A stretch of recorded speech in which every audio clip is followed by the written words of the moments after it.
Hola, buenos días y buenas tardes. Bienvenidos a todos a este webinar de diversidad para la transformación social. Quisiera iniciar presentándome. Soy Cristina Guerrero, alumna de Enseña por México, y hoy seré anfitriona de este espacio en conjunto con Gio Anderson. Quisiera también agradecer a los ponentes del día de hoy, Diana Sánchez, Angélica Montes, Isabela Costa y Franciel dos Santos, así como a todos los participantes. Muchísimas gracias por hacer este espacio posible.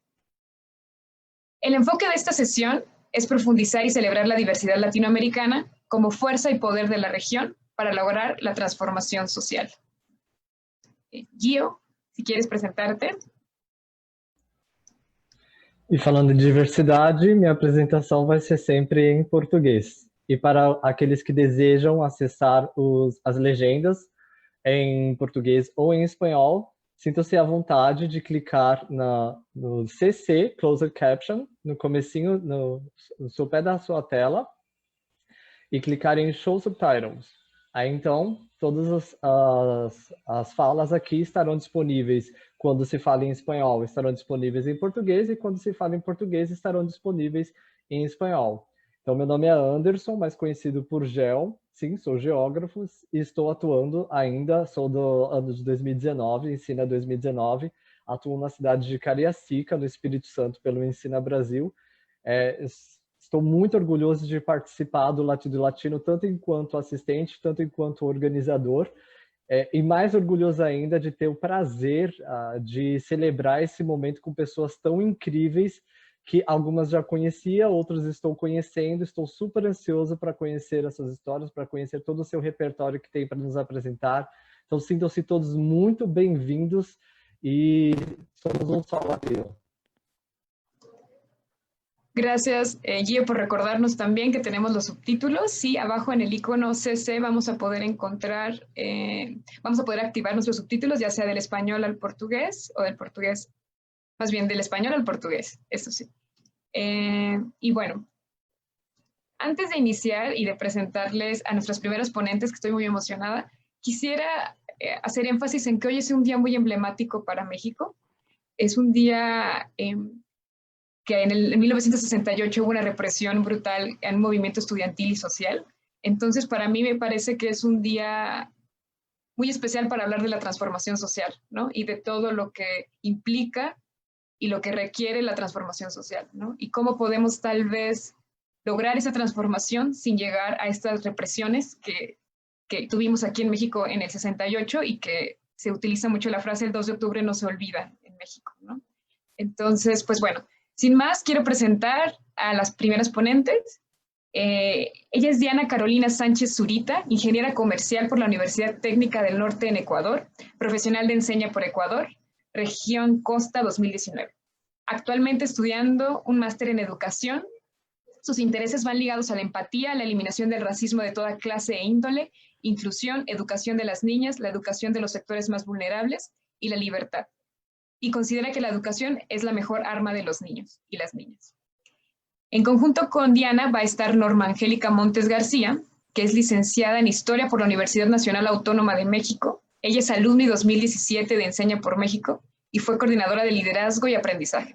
Actualmente forma parte del equipo de Proyecto Nuevo Maestro como tutora y del equipo de Laboratorio de Conexión de Red de Teach for All Latam. Sus intereses giran en torno a la diversidad, equidad e inclusión, así como en habilidades socioemocionales. Entonces, un honor tenerlas aquí, y adelante, Diana y Angélica. Muchas gracias, buenos días a todos y a todas. Voy a iniciar con una breve introducción y bueno, para igual agilizar los tiempos, creo que prefiero dar lectura a lo que escribí para compartirles. Comienzo. Una cultura de la diversidad implica el respeto al derecho a ser distinto, a ser diferente, reconocer al otro para liberarlo de la opresión a la cual ha sido sometido históricamente. El otro puede ser la mujer, el indio, el negro, el mestizo, el marginal urbano, el campesino, el inmigrante, el extranjero. ¿Te suenan estas palabras? Seguramente que sí, porque hemos crecido en una cultura de la negación, de lo diferente. Y es que cuando se descubrió América, todo lo que en él había era lo otro y que se contraponía al viejo mundo conocido. Aunque el término Latinoamérica haya sido inventado por otros, a los latinoamericanos nos corresponde inventar su contenido y darle nuestra propia significación, que incluya a todos, a todas, y valore la gran diversidad cultural que nos identifica, que nos fortalezca y permita unir a todos nuestros pueblos, afirmándonos como una unidad distinguible del resto, valorando y reconociendo nuestra identidad latina, es como podremos consumar nuestra liberación. Para afirmarnos como una unidad, debemos comenzar por conocernos a nosotros mismos. ¿Qué somos en realidad? ¿Cuáles son las características que configuran el perfil particular de nuestro pueblo y de nuestro continente? ¿El mestizaje es lo que define nuestro ser y quehacer como latinoamericanos? Hagamos el siguiente ejercicio. Si te es posible, cierra los ojos y piensa con el corazón. Imagina que está por extinguirse la vida en la Tierra. No te preocupes, se ha localizado otro planeta con las condiciones necesarias para la vida. Se trasladarán a las personas para que habiten este nuevo planeta. ¿Y qué creen? Los alumnis tienen pase directo. Pero nos han puesto una condición. Se quiere conservar la cultura latinoamericana en el nuevo planeta. Y cada uno de nosotros solo puede llevar 3 elementos culturales que permitan a las nuevas generaciones preservar lo latinoamericano. Piensa un momento, ¿qué te llevarías?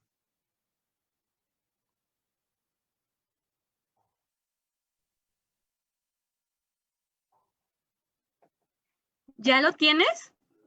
¿Fue fácil decidirlo? No esperemos a que la vida en la Tierra llegue a su fin. Entonces nos corresponde reivindicar la riqueza del mestizaje étnico y cultural y la diversidad de América Latina. Gracias.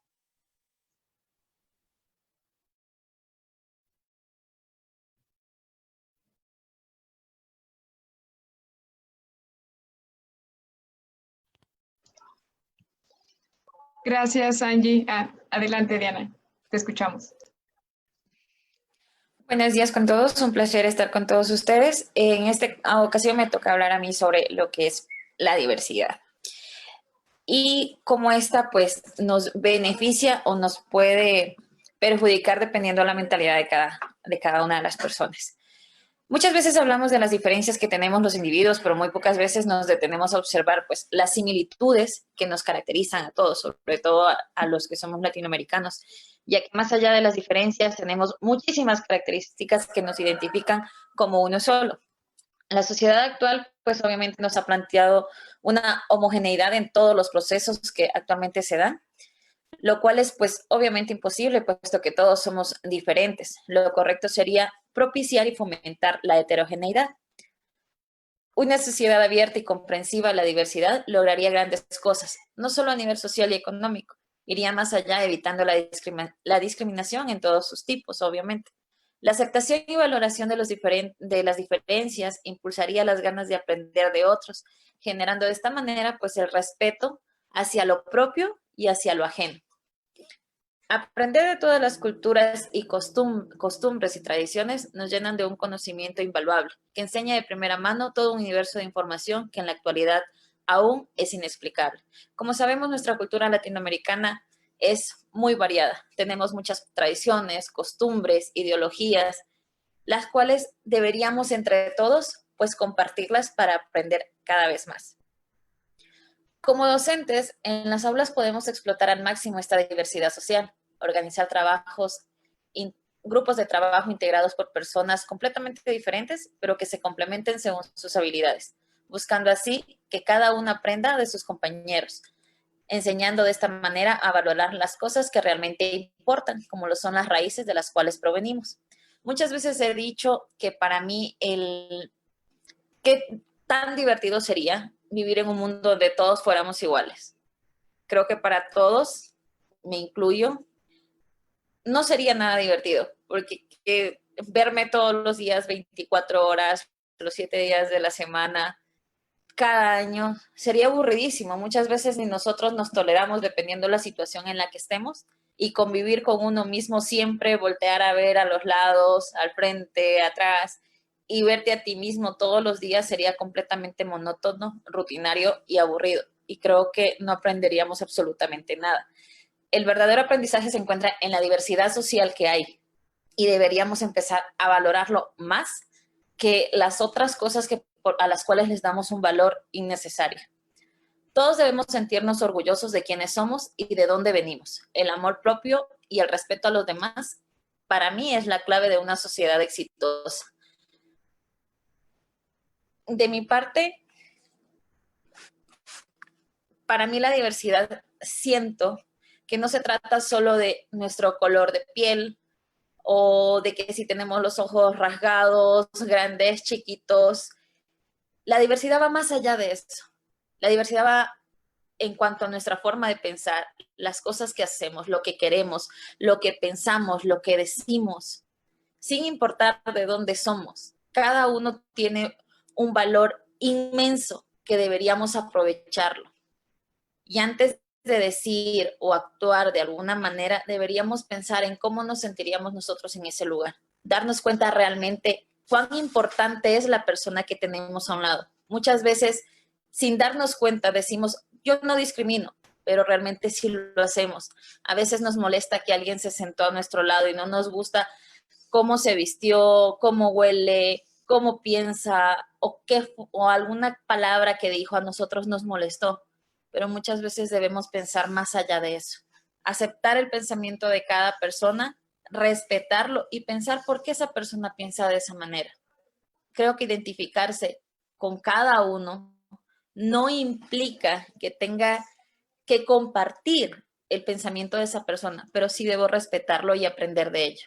Cada una de nuestras culturas es rica, es bella, es hermosa y no debemos dejarnos llevar por prejuicios que técnicamente la sociedad nos ha puesto estereotipos que es imposible alcanzarlos.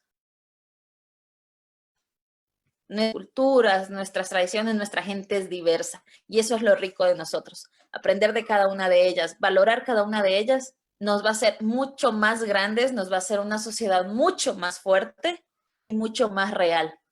Y si esto empezamos a aplicarlo dentro de las aulas de clase, que es el fundamento para todo, considero que vamos a crear una sociedad más libre, abierta y sobre todo que se ame a sí misma. Muchas gracias. Quisiera que le quitáramos el mute de nuestros micrófonos para dar un fuerte aplauso a Diana y Angélica, por favor.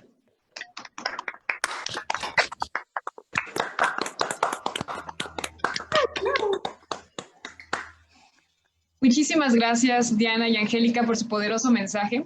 Creo al igual que ustedes que nuestra compleja diversidad y nuestra compleja y diversa identidad latinoamericana es una fuerza increíble para la región y la transformación social. Continuamos con las siguientes ponentes. Adelante, Gio. Obrigado, Cris. Muito obrigado, Diana Sanchez. Muito obrigado, Norma Angélica. Vocês são incríveis. Eu estou muito emocionado de ter tido a oportunidade de falar, de apresentar um momento tão importante, porque não se pode falar em educação sem se falar em diversidade, sem se falar em dignidade, sem se falar em identidade. Então, eu estou muito feliz de ter a honra de apresentar pessoas tão incríveis como vocês. Agora, eu deixo com vocês outras duas pessoas maravilhosas que estão mais próximas de mim. A Isabela Costa, que é uma educadora, sobretudo. É também uma mulher negra, filha de mãe solteira e cria da escola pública. Graduada em letras pela UFMG, foi a primeira de sua família a acessar o ensino superior. Sendo assim, trata-se de uma pessoa polifônica, trazendo consigo várias vozes, anseios e expectativas de várias gerações. Começou a sua trajetória profissional aos 18 anos, realizando oficinas de pintura, mural das crianças. O contato em Belo Horizonte, capital do estado onde nasceu. O contato com a comunidade escolar plantou uma semente que geraria frutos e toda uma carreira voltada à educação. Atualmente, ela é analista de projetos educacionais e integra o Comitê de Diversidade da organização em que atua. Ela acredita que a educação para a mudança social é a chave para uma sociedade mais equânime. É poético, né? A vida da Isa. Incrível, inspiradora. E temos também a nossa querida Franciele dos Santos, que é uma sonhadora, também negra e vinda da periferia, encontrou na educação a oportunidade para transformar sua vida. Se formou na USP, a universidade mais importante do Brasil, em matemática aplicada a negócios e escolheu o caminho da sala de aula, buscando retribuir o que a educação lhe proporcionou. Participou na primeira turma do Ensina Brasil e foi na sala de aula, como professora, que aprendeu quase tudo que sabe sobre educação. Atualmente ela trabalha com formação de professores no Instituto Canoa e atua na área pedagógica da Escola Comum, um projeto maravilhoso que já nos foi apresentado, um projeto de formação política e cidadã. Ai, gente, eu tô com vontade de chorar, até só de falar da trajetória de vocês são incríveis, e deixo com vocês a palavra dessas duas mulheres maravilhosas, começando pela Isa. Bom dia, queridos e queridas. É um prazer estar com vocês aqui hoje. Como eu já disse, eu queria agradecer muito ao Anderson, ao Gel, à Cristina pelo convite. E eu gostaria também de agradecer a Angélica e a Diana. A fala de vocês é muito poderosa e me levou a refletir sobre uma série de coisas. E aí, refletindo sobre isso, eu creio que a mais importante de todas essas coisas foi a constatação de que, quando se fala em identidade latino-americana, eu e muitos amigos e amigas brasileiros, nós não temos esse sentimento de identidade latino-americana, esse pertencimento. E eu me perguntei o porquê, eu fico me perguntando o porquê disso, né? Um dos motivos, eu creio, é a barreira linguística. Por mais clichê que possa parecer que todos nós poderíamos falar o portunhol, eu creio que isso não é muito proveitoso, não é tão legal assim. E essa barreira linguística, ela se concretizou sobretudo por causa das colonizações diferentes que nós tivemos, né, pelas quais nós passamos. E como heranças dessas colonizações, nós temos uma série de traumas coletivos. E também culturas híbridas, que se fortalecem na diversidade. Essa diversidade que essas culturas apresentam como legado para todos nós. E aí eu queria fazer um convite a todos e todas que compartilhem conosco. Você, um homem, uma mulher, mexicano, mexicana, guatemalteco, argentino, chileno, peruano. Quais são as heranças dos povos que te formaram que você guarda consigo? Qual é a diversidade, as culturas híbridas que vocês conseguem enxergar em si mesmo, nesse momento, depois de séculos de colonização? E eu queria mesmo que vocês dissessem, podem ser 3 pessoas, 4 pessoas, quais os povos que te formaram e o que você leva deles?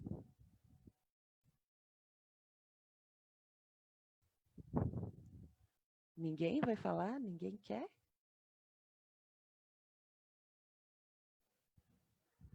Olhando para si, olhando para o seu rosto, olhando para o seu gosto pela comida, pelos medos, pelas alegrias que te formam, pelos desejos que vocês têm. O que formam? Esses povos formaram quem? Como eles contribuem? Para quem você é? Alguém gostaria de falar? Pode escrever no chat.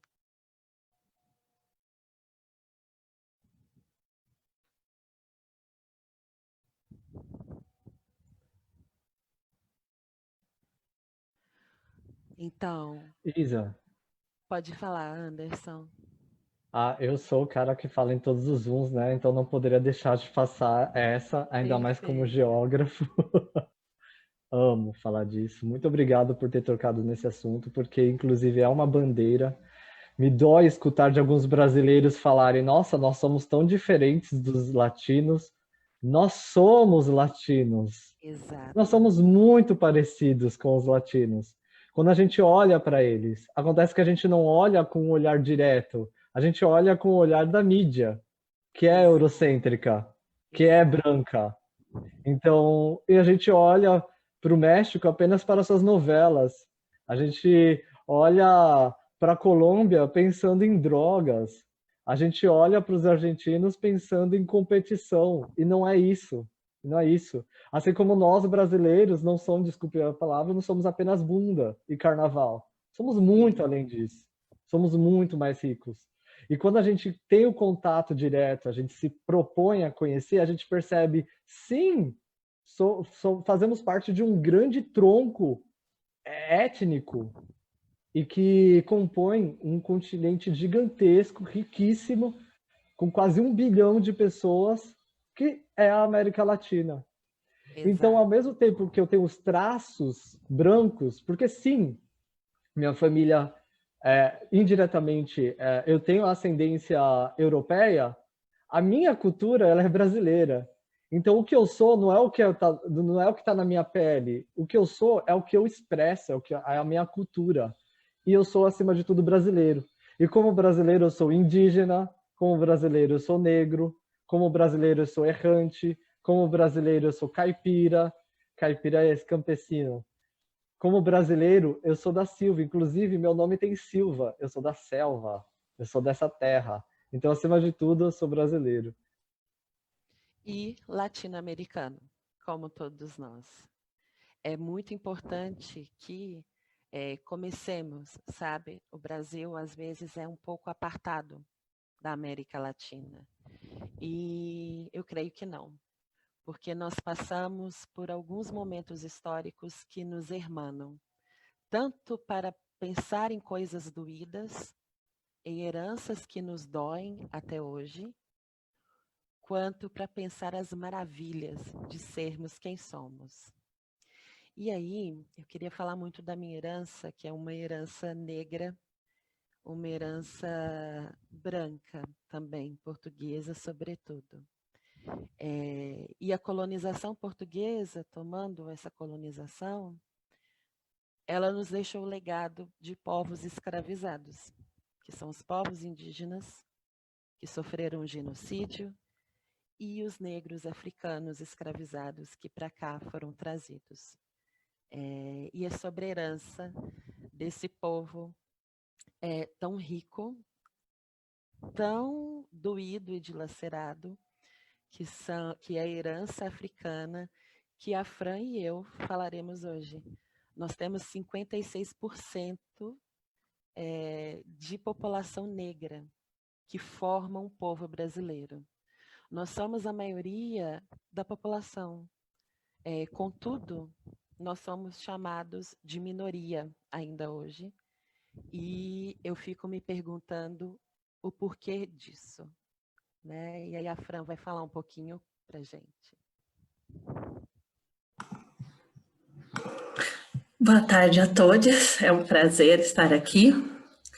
Então, a Isa deixou a gente com uma pergunta, né? Se a maioria da população brasileira é negra, como foi que a gente recebeu esse título de minoria social?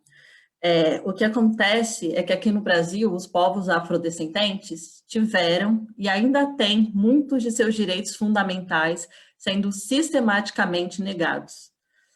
Isso significa que a população negra está sujeita constantemente a situações que não lhes proporcionam um básico, no que diz respeito à saúde, à moradia, a lazer, a trabalho, à segurança e também à educação. Só para vocês terem uma ideia, no Brasil, a cada 23 minutos, morre um jovem negro. No Brasil, 4 em cada 10 jovens negros não terminam o ensino médio. No Brasil, as expectativas em relação a alunos negros são menores quando comparadas aos alunos brancos. E tudo isso acontece mesmo com o respaldo de uma lei federal que criminaliza o racismo e uma outra lei federal que fala sobre a obrigatoriedade do ensino da história e cultura afro-brasileira, tanto na rede privada quanto na rede pública, onde a gente encontra os mesmos problemas e os estudantes estão sujeitos a essas situações de racismo. E o que é mais importante nisso tudo é que esses dados, eles não são só números, eles falam sobre pessoas. E mais do que isso, eles comprometem a nossa projeção de um futuro melhor e mais equânime. E aí eu queria colocar uma pergunta aqui para todo mundo, pode ser só uma reflexão pessoal, mas fiquem à vontade para compartilhar no chat, que é, qual é o nosso papel enquanto educadoras e educadores, enquanto pessoas que trabalham com educação, frente a um cenário tão desesperançoso? Eu queria dar um minuto só para vocês fazerem essa reflexão.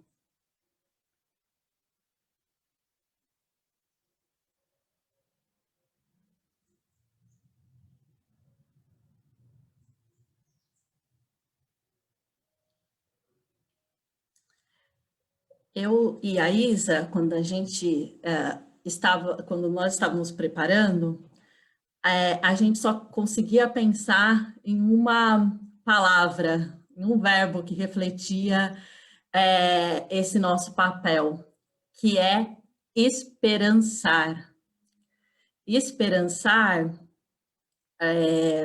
é uma palavra aí muito utilizada pelo Paulo Freire, um educador brasileiro super importante, e segundo ele, é preciso que a gente tenha esperança, mas que a gente tenha esperança do verbo esperançar, porque tem gente que tem esperança do verbo esperar.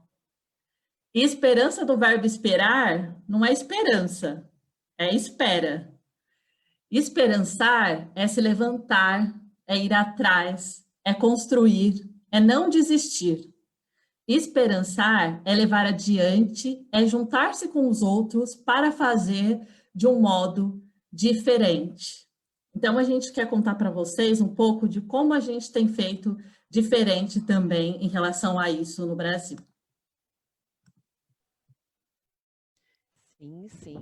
Deixa eu ativar aqui. Nós temos algumas cotas instituídas para alunos afrodescendentes, para estudantes afrodescendentes, e o desempenho dos cotistas, ele está acima da média dos demais estudantes.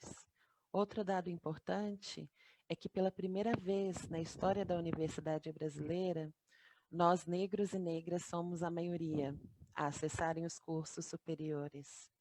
Nós somos 50,3%. Dos estudantes nas universidades públicas atualmente. Então, apesar de toda a luta, apesar do choro, do pranto, nós conseguimos fazer diferença, né?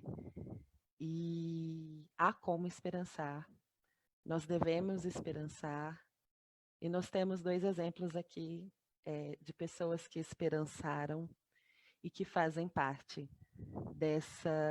dessa turma, desse povo que é exemplo da esperança. Eu sou a Isabela, eu sou uma mulher negra, filha de mãe solteira, que sofreu violência doméstica, que já passou fome, e fui a primeira a acessar o ensino superior da minha família. Eu esperanço.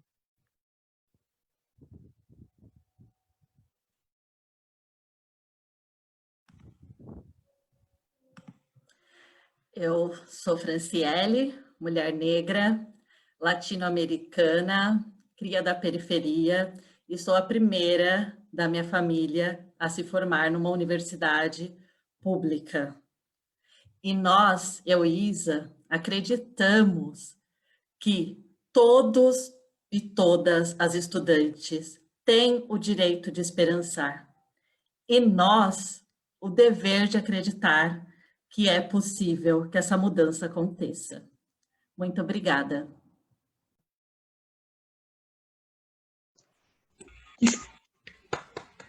Sí, quitemos nuestro mute para dar un fuerte aplauso, por favor, a Franciel e Isabela.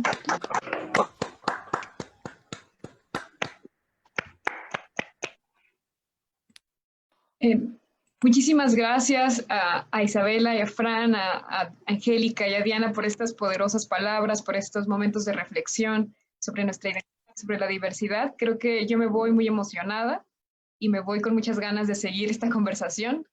Tal vez es solo el inicio de una conversación que vamos a seguir profundizando, ya sea desde nuestros trabajos y con las personas cercanas. Muchísimas gracias por este espacio. Sigan disfrutando de Latido Latino 2020. Todavía nos quedan varias actividades. No se pierdan del cierre y de los conciertos que tienen planeados para el final del día. Y bueno, por mí es todo. Muchísimas gracias. Gio, si te quieres despedir también. Sim, com certeza. Muito obrigado, Cris. Muito obrigado a todas que foram incríveis. Agora, um agradecimento especial para Isa e para Fran, que nos trouxeram essa reflexão tão profunda, ao mesmo tempo trazendo muita sensibilidade e sem romantizar, o que é muito importante. Não podemos romantizar a dor alheia. Elas superaram tudo isso, mas não foi para virar história. Não, foi para construir novas histórias. Então, assim, muito obrigado por toda a sensibilidade, por todo esse repertório que vocês nos trouxeram. E, gente, como diz Nath, respiremos, que ainda tem mais, ainda hoje, às 6 horas, temos o nosso encerramento. Chegamos ao fim, pero não. Ainda tem muito mais de latido. Então, convido a todos com que participem do encerramento a partir das 6 horas. E, é claro, como latinos que nós somos, vai ter baladinha, um happy hour.